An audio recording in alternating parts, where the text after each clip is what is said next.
తెలంగాణ రాష్ట్రంలో ప్రభుత్వ భూములను ఆక్రమించుకున్నటువంటి వాళ్ళకి ఆ స్థలాల్ని రెగ్యులరైజ్ చేయడం కోసం 2014లో జీవో నెంబర్ 58, జీవో నెంబర్ 59లను ఆ రోజు రాష్ట్ర ప్రభుత్వం తీసుకొచ్చింది.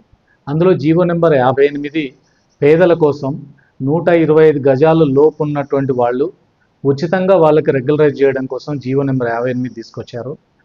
అదే జీవో నెంబర్ 59 కాస్త పెద్ద ఎక్స్టెంట్, పెద్ద విస్తీర్ణం ఉన్న వాళ్ళ కోసం కొంత అమౌంట్ కట్టించుకొని రెగ్యులరైజ్ చేయడం కోసం జీవో నెంబర్ 59 తీసుకొచ్చారు. ఈ 10 ఏళ్ల కాలాన్ని చూస్తే ఇందులో జీవో నెంబర్ 58 అంటే పేదల కోసం రెగ్యులరైజ్ చేసే జీవో వాటిని పెద్దగా ఎక్కడా అమలు చేసిన పరిస్థితి లేదు. ఎన్నికలు వచ్చినప్పుడు కొంతమందికి పట్టాలు ఇచ్చారు, అంతటితో దాన్ని పక్కన పెట్టారు. కానీ జీవో నెంబర్ 59 కింద అనేక మంది చాలా పెద్ద పెద్ద విస్తీర్ణాల కోసం దరఖాస్తు పెట్టుకున్నారు. అంటే వాళ్ళందరూ ప్రభుత్వ జాగాలు ఆక్రమించుకొని మాకు దీన్ని రెగ్యులరైజ్ చేయండి, దానికి మీరు నిర్ణయించిన రేటు ప్రకారం మేము డబ్బు చెల్లిస్తాం అని దరఖాస్తు పెట్టుకున్నారు. కానీ ఈ దరఖాస్తు పెట్టుకున్న వాళ్ళు చిన్న ఎంత విస్తీర్ణం, 500 గజాలు, 1000 గజాలు కాదు, ఎకరం, 2 ఎకరాలు కాదు, కొంతమంది 50 ఎకరాలు, 60 ఎకరాలు కూడా దరఖాస్తు పెట్టుకున్నారు. ఇదంతా ఎక్కడ? హైదరాబాద్ పరిసరాల్లో.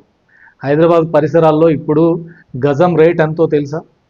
ఈ మధ్యలోనే మనకు కూకట్పల్లి హౌసింగ్ బోర్డు కానీ, కోకాపేట కానీ ఈ ప్రాంతాల్లో చూస్తే గజం 2 లక్షలు పలుకుతుంది. అంటే ఎకరానికి 70 నుంచి 80 కోట్ల దాకా ఉంటుంది. అంటే ఎకరానికి 70 నుంచి 80 కోట్ల విలువ ఉన్నటువంటి ప్రాంతాలు ఉన్నాయి. ఇట్లాంటి అనేక ప్రాంతాలు, అటు శంషాబాద్ ఎయిర్పోర్ట్ కావచ్చు, లేదా ఈ హైటెక్ సిటీ పరిసరాలు కావచ్చు, ఇక్కడ ఈ ప్రాంతాల్లో ఒక్కొక్క వ్యక్తి ఎకరాల కొద్ది భూముల్ని రెగ్యులరైజ్ చేయమని దరఖాస్తు పెట్టుకున్నారు. ఇవన్నీ ప్రభుత్వ భూములను వాళ్ళే ఒప్పుకొని దరఖాస్తు పెట్టుకున్నారు. కాబట్టి జీవో నెంబర్ 59 కింద దరఖాస్తు పెట్టుకున్నారు. తర్వాత సీలింగ్ భూముల కోసం జీవో నెంబర్ 92, జీవో నెంబర్ 215 ఈ వీటి కింద దరఖాస్తులు పెట్టుకున్నారు. ఇవన్నీ దరఖాస్తులు పెట్టుకున్న వాళ్ళని పరిశీలిస్తే చాలా పెద్ద మొత్తంలో, పెద్ద సంఖ్యలో ఈరోజు వందల ఎకరాల భూముల్ని రెగ్యులరైజేషన్ కోసం దరఖాస్తు పెట్టుకున్నారు. ఇందులో దరఖాస్తులు పెట్టుకోవడమేనా, నిజంగా రెగ్యులరైజేషన్ జరిగిందా? గత ప్రభుత్వ హయాంలో అనేకమైన దరఖాస్తులు చాటుమాటుగా బయటికి చెప్పకుండా వాటిని రెగ్యులరైజ్ చేసినట్టుగా మనకు తెలుస్తుంది. వాటిని వివరాలు ఇవ్వమని సమాచార హక్కు చట్టం కింద అడిగితే కూడా ఈరోజు హైదరాబాద్ పరిసరాల్లో ఏ కలెక్టర్, ఏ రెవెన్యూ ఆఫీసర్ బయటికి తెలియజేయట్లేదు. కాంగ్రెస్ ప్రభుత్వం వచ్చిన తర్వాత ఇవేవో అక్రమాలు జరిగినాయి కాబట్టి రెగ్యులరైజేషన్ చేయొద్దు, ఆపండి అని చెప్పి కొత్తగా మెమోలు జారీ చేశారు. కానీ మరి రెగ్యులరైజేషన్ ప్రాసెస్ లోపల చాటుమాటికి ఇప్పటికి కూడా జరుగుతున్నట్టుగా మనకు తెలుస్తుంది. ఈ రకంగా ఇంత పెద్ద సంఖ్యలో ప్రభుత్వ భూముల్ని, వేల కోట్ల విలువైనటువంటి ఆస్తుల్ని ప్రైవేట్ వ్యక్తులు ఆక్రమిస్తున్నారు. అందులో దరఖాస్తు పెట్టుకున్న వాళ్ళు ఎమ్మెల్యేలు ఉన్నారు, ఎంపీలు ఉన్నారు, లేదా రియల్ ఎస్టేట్ కంపెనీలు ఉన్నాయి, ఐటీ కంపెనీలు ఉన్నాయి, అనేక ప్రముఖ విద్యా సంస్థలు ఉన్నాయి, సినిమా హీరోలు ఉన్నారు అందులో. ఇట్లాంటి అనేక మంది వీటి కోసం దరఖాస్తు పెట్టుకున్నారు. ఇంకా బయటికి రాని చాలా ఉన్నాయి. మీకు ఆశ్చర్యం, చంద్రాయన్గుట్ట, హైదరాబాద్లో ఓల్డ్ సిటీ చంద్రాయన్గుట్టలో ఒక విద్యా సంస్థ 63 ఎకరాలు తన అధీనంలో ప్రభుత్వ స్థలం ఉంది, వాటిని రెగ్యులరైజ్ చేయమని దరఖాస్తు పెట్టుకున్నారు. షేక్పేట అంటే బంజారాహిల్స్, జూబ్లీస్ ప్రాంతంలో 12 ఎకరాలు తన స్థలం ఉంది, దాన్ని రెగ్యులరైజ్ చేయమని దరఖాస్తు పెట్టుకున్నారు ఒక వ్యక్తి. హైటెక్ సిటీ, మాదాపూర్ ప్రాంతాల్లో 20 ఎకరాలు తన స్థలం ఉంది, రెగ్యులరైజ్ చేయమన్నాడు. ఒక వ్యక్తి అయితే 50 ఎకరాలు ఉందని చెప్పి దరఖాస్తు పెట్టుకున్నాడు. అదే రకం జవహర్ నగర్ ప్రాంతంలో 50 ఎకరాల కోసం దరఖాస్తు. శంషాబాద్ ఎయిర్పోర్ట్ దగ్గర చుట్టుపక్కల 10 ఎకరాలు, 5 ఎకరాలు, 2 ఎకరాలు, ఎకరం, ఈ రకంగా అనేక మంది వీటి కోసం దరఖాస్తు పెట్టుకున్నారు. ఈ దరఖాస్తులు పెట్టుకున్న వాళ్ళు కూడా రకరకాల పద్ధతులు. దరఖాస్తు పెట్టుకున్నప్పుడు జీవో 59 కింద దాన్ని రెగ్యులరైజ్ చేయాలంటే కనీసం దరఖాస్తు పెట్టుకోవాలంటే దాని మీద, ఆ ల్యాండ్ మీద మీకు రిజిస్ట్రేషన్ ఉండాలి, లేదా దాంతో రిజిస్ట్రేషన్తో పాటు మీకు ట్యాక్స్ కడుతున్నట్టు ఉండాలి, అక్కడ ఒక కన్స్ట్రక్షన్ ఉండాలి, లేదా ఏదైనా పన్నులు చెల్లిస్తున్నట్టు ఉండాలి. ఇట్లాంటి కొన్ని ఆధారాలు ఉండాలి. ఏ ఆధారాలు ఉన్నాయి వీళ్ళకి అంటే ఆ వివరాలు మనకు బయటకు రావు. అక్కడ ఏమైనా కన్స్ట్రక్షన్ ఉందా, అవేమి చెప్పరు. ఇవేవి లేకుండా ఏవో రకమైన కొన్ని డాక్యుమెంట్లు పెట్టడం, అధికారులను మేనేజ్ చేసుకొని రెగ్యులరైజ్ చేసుకొని ప్రాసెస్ చేస్తున్నారు.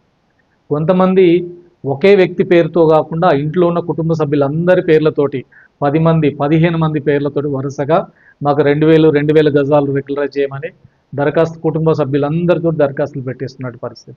కుటుంబంలో ఒక్కరికి చేస్తే రెగ్యులరైజేషన్, కుటుంబాలు అందరికీ చేస్తారా? కన్స్ట్రక్షన్ లేకపోయినా దరఖాస్తు పెట్టుకోవచ్చా? లేదు, భవన నిర్మాణం ఉండాలి అక్కడ, దానికి దరఖాస్తులు పెట్టుకున్న వాళ్ళు ఉన్నారు. ఈ రకంగా ఈ ప్రభుత్వ భూముల్ని కాజేయడం కోసం బడాబాబులు రకరకాల ఎత్తులు, రకరకాల నాటకాలు, రకరకాల పద్ధతులు ప్రయత్నాలు చేసి వాటిని కాజేస్తున్నటువంటి పరిస్థితి ఉంది. ఇది ఇప్పుడు గత 10 ఏళ్లలోనే కాదు, అంతకు ముందు కూడా కొంత జరిగింది. జియో నెంబర్ 166 కింద జరిగింది, జియో నెంబర్ 747 కింద జరిగింది. కానీ ఆ రోజుల్లో లిమిట్ ఉండేది, 2000 గజాల కంటే మించి రెగ్యులరైజ్ చేయకూడదని. కానీ జియో 59 బీఆర్ఎస్ ప్రభుత్వం జియో నెంబర్ 59లో ఎంత ల్యాండ్ అయినా రెగ్యులరైజ్ చేసుకోవచ్చు అని, అన్లిమిటెడ్ ఎక్స్టెంట్ అని చెప్పి అందులో పేర్కొన్నారు. ఎంత విస్తీర్ణమైనా పర్లేదు అని. అంటే దానికి ఎంత విస్తీర్ణమైనా పర్లేదు అన్న తర్వాత ఎకరాల కొద్ది భూములను రెగ్యులరైజ్ చేసుకొని దరఖాస్తు పెట్టుకున్నారు. మరి ఈ రకంగా ప్రభుత్వ జాగాలు, ప్రభుత్వ స్థలాలు ఎవరైనా ఒక పేదవాడు గుడిసెలు వేసుకుంటే నిర్దాక్షిణ్యంగా వాటి కూల్చేస్తున్నారు, బుల్డోజర్లు పెట్టి తొక్కిచ్చేస్తున్నారు. మరి అదే బడాబాబులు చేస్తే వాళ్ళ దగ్గరికి వెళ్ళి మీరు కొంత డబ్బులు కట్టండి మీకు ఇచ్చేస్తామని చెప్తున్నారు. ఈ రకంగా బడా వ్యక్తులు ఈరోజు కబ్జాలు చేస్తున్నారు. ప్రభుత్వం ఒకవైపు మాకు ఆదాయం లేదంటుంది, ప్రభుత్వ స్థలాలు మాకు దొరకట్లేవు అంటుంది. ఏదైనా ప్రజలకు అవసరాల కోసం ఒక స్కూల్ కట్టాలి, ఒక కాలేజ్ కట్టాలి, ఒక అవసరాలు ఉన్నాయనుకుంటే దానికి స్థలాలు లేవని చెప్తారు. కానీ వీళ్ళు ఆక్రమించుకోవడానికి ఎన్ని స్థలాలు ఎక్కడి నుంచి వచ్చినాయి? మరి ఈ స్థలాలన్నీ దరఖాస్తు పెట్టుకుంటే వాటిని తిరస్కరించాలి కదా, వాటిని తిరస్కరించరు, కొన్నిటిని ఆమోదిస్తారు. మరి అవి ప్రభుత్వ స్థలాలని వాళ్ళ దరఖాస్తులు వాళ్ళే ఒప్పుకున్నప్పుడు వాళ్ళకు అవసరమైతే ఎంతో కొంత జాగా, ఒక 500 గజాలు ఉండడానికి నివాసానికి అంటే ఇచ్చి మిగతాంత ప్రభుత్వం స్వాధీనం చేసుకోవచ్చు కదా. ఇదే జియో 59 కింద సామాన్య జనం కొంతమంది దరఖాస్తు పెట్టుకున్నారు, 125 గజాలు దాటింది కాబట్టి. లేదా మధ్యతరగతి ఉద్యోగి తన సంపాదనలో తెలుసో తెలియకో గవర్నమెంట్ ల్యాండ్ అని తెలియక కొనుక్కున్న వాళ్ళు ఉన్నారు, వాళ్ళది రెగ్యులరైజ్ చేయాలి. వాళ్ళకి 200 300 గజాలు లేదా ఒక 500 గజాల లోపు ఉంటే, అక్కడ ఏదైనా కొంచెం చిన్న స్ట్రక్చర్ ఉంటే వాటి రెగ్యులరైజ్ చేయొచ్చు. మరి అవేమీ పట్టించుకోకుండా, అవేమీ లేకుండా ఈ సామాన్య మధ్యతరగతి మాత్రం ఎక్కడ ముందుకు సాగట్లేదు. కానీ బడాబాబులు మాత్రం వీటిని ఆక్రమించుకుంటున్నారు. ఇప్పటికీ దాంట్లో స్వాధీనాలు పెట్టుకున్నారు, అక్కడ అనేక వ్యాపారాలు చేస్తున్నారు. ప్రభుత్వ స్థలాలను మరియు అట్లాంటి వాళ్ళు మన ప్రభుత్వం దృష్టికి వచ్చిన తర్వాత వాటిని ఎందుకు స్వాధీనం చేసుకోరు? వాటిని ఎందుకు ప్రభుత్వం కోసం వాడుకోదు? ప్రజా ప్రయోజనాల కోసం ఎందుకు వాడుకోదు? ఈ కాంగ్రెస్ ప్రభుత్వం వచ్చిన తర్వాత వీటి మీద ఇప్పటివరకు ఏ నిర్ణయం తీసుకోలేదు. పేదవాళ్ళు ఎక్కడైనా ఆక్రమించుకొని 20 గజాలు 30 గజాల్లో ఉంటే వాటికి రెగ్యులరైజ్ చేయడం, వాళ్ళకి పట్టాలు ఇవ్వడం. అదే సామాన్యుడు మధ్యతరగతి వాడు దరఖాస్తు పెట్టుకొని ఉంటే 200 300 గజాలు ఉంటే వాళ్ళకి రెగ్యులరైజ్ చేయడం, వాళ్ళకు దగ్గర కొంత నామినల్ ఫీజు తీసుకొని. మరి బడాబాబులు తీసుకుంటే వాళ్ళకు కూడా ఒక 400 500 గజాలు వచ్చి ఇవ్వండి, మిగతాది ప్రభుత్వం స్వాధీనం చేసుకోవాలి. లేదంటే ప్రభుత్వం మార్కెట్ వాల్యూ ప్రకారం వాళ్ళ దగ్గర డబ్బులు వసూలు చేయాలి. మార్కెట్ వాల్యూ ఎంత ఉందో దాని ప్రకారం చేయాలి. ఆ రకంగా చేస్తే కానీ, లేకపోతే వీటిని ఎట్లా మనం కాపాడగలుగుతాం? కాబట్టి ఈరోజు ప్రభుత్వం ఇంత భారీ మొత్తంలో ల్యాండ్స్ ఉన్నప్పటికీ కూడా స్వాధీనం చేసుకోకుండా ప్రభుత్వం ఏ వైఖరి తీసుకోవట్లేదు. అక్రమాలు జరుగుతున్నాయని చెప్తున్నారు రెవెన్యూ మంత్రి గారు, కానీ ఆ అక్రమాలను సరిచేసే ఆలోచన లేదు. అసలు ల్యాండ్ రెగ్యులరైజేషన్ అనేది ప్రభుత్వం దగ్గర స్పష్టమైన పాలసీ లేదు. ఏ వైఖరి తీసుకుంటారో చెప్పరు. ఈవెన్ హైకోర్టులో జియో 59 మీద కేసు నడుస్తుంది. అక్కడ హైకోర్టు జడ్జీలు అడుగుతున్నారు, ఏంటి మీ ప్రభుత్వ వైఖరి అని. ఇప్పటివరకు కౌంటర్ దాఖలు చేయట్లేదు. ప్రభుత్వం వైపు నుంచి కనీసమైన దాని వివరణ కూడా ఇస్తున్న పరిస్థితి లేదు. మరి ఇట్లాంటి పరిస్థితుల్లో ప్రభుత్వ భూములు మరిన్ని కబ్జాలకు గురయ్యే పరిస్థితి ఉంది, మరింత అన్యాక్రాంతమయ్యే పరిస్థితి వస్తుంది. మరింత ఆలస్యం జరిగితే ఈ సమస్యలు మరింత సంక్లిష్టంగా మారే పరిస్థితి వస్తుంది. ఈ భూ తగాదాల కారణంగా, భూముల కబ్జాల కారణంగా శాంతి భద్రతల సమస్యలు, దాడులు, దౌర్జన్యాలు, చావడాలు, చంపుకోవడాల దాకా వెళ్తున్న పరిస్థితి కూడా మనం చూస్తున్నాం.